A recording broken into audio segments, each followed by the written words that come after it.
रामावर श्रद्धा दाखवली, त्याला मुख्यमंत्री केलं. ही वस्तुस्थिती आहे.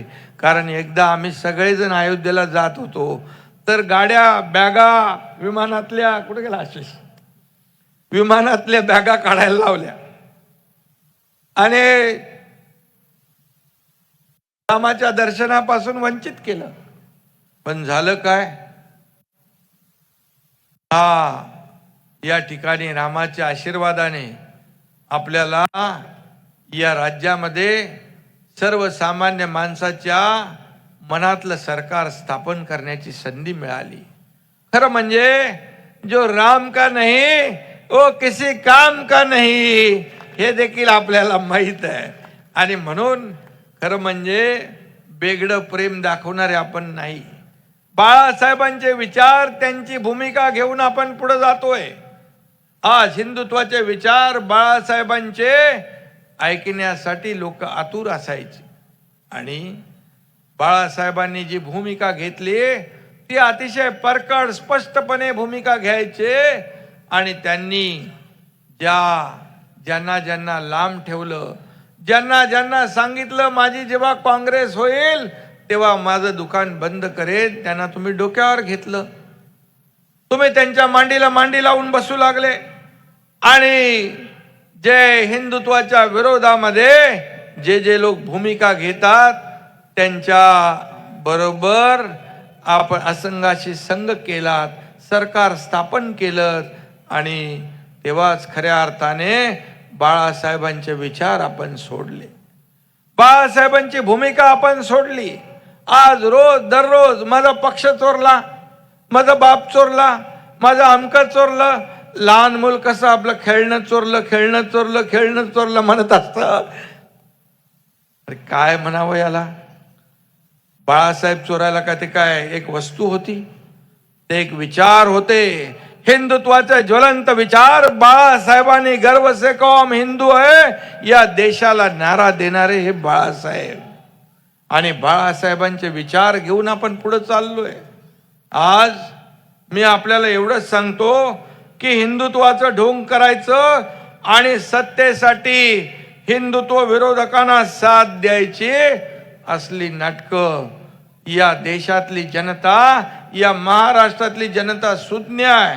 आणि त्यांना माहित आहे की हिंदुत्वाशी बेईमानी करणाऱ्या आणि भगव्या झेंड्याचा अपमान करणाऱ्या लोकांना जागा दाखवण्याचं काम या महाराष्ट्रातली जनता करेल.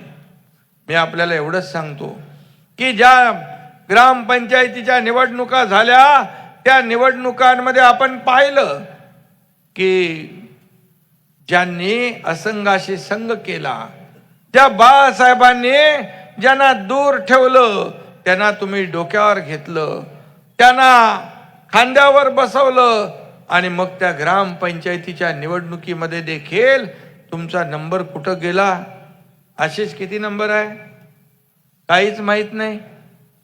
आणि या ठिकाणी मी आपल्याला एवढंच सांगेन, लोक म्हणतात राष्ट्रपती राजवट लावा. कशासाठी? राष्ट्रपती राजवट काय अशीच लागते? आज या राज्यामध्ये 210 आमदारांचं बहुमत आपल्या सरकारच्या पाठीशी आहे, तुमच्या या सरकारच्या पाठीशी आहे. आणि राष्ट्रपतीला राजवट लावा, कधी निवडणुका घ्या, कधी हे करा ते करा, अशा प्रकारचं जे काही थैथयाट चालू आहे तो आपण पाहतोय.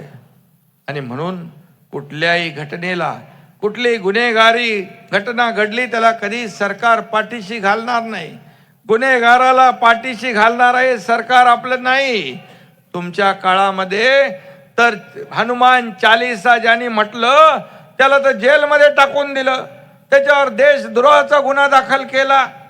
आज कितीतरी असे प्रकार झाले की त्यावेळच्या सरकारला काय म्हणायचं, गृहमंत्री जेलमध्ये गेले. तेव्हा राष्ट्रपती राजवट लावायची आठवण आपल्याला आली नाही.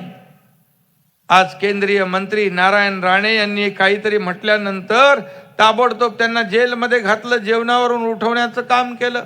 तुमच्या या पत्रकारांनी विरोधामध्ये बोलल्यानंतर त्यांना जेलमध्ये घातलं. त्या राणा कंगनावतचं घर तोडण्याचं काम केलं, तेव्हा राष्ट्रपती राजवट लावावी वाटली नाही. अशा किती किती किती घटना झाल्या. परंतु आपल्याला मी एवढंच सांगेन की आज ज्यांनी आपल्या मित्रपक्षाशी बेईमानी केली, या महाराष्ट्रातल्या जनतेने शिवसेना भाजपा युती म्हणून आपल्याला निवडून दिलं होतं. सरकार शिवसेना भाजपा युतीचं येईल अशा प्रकारे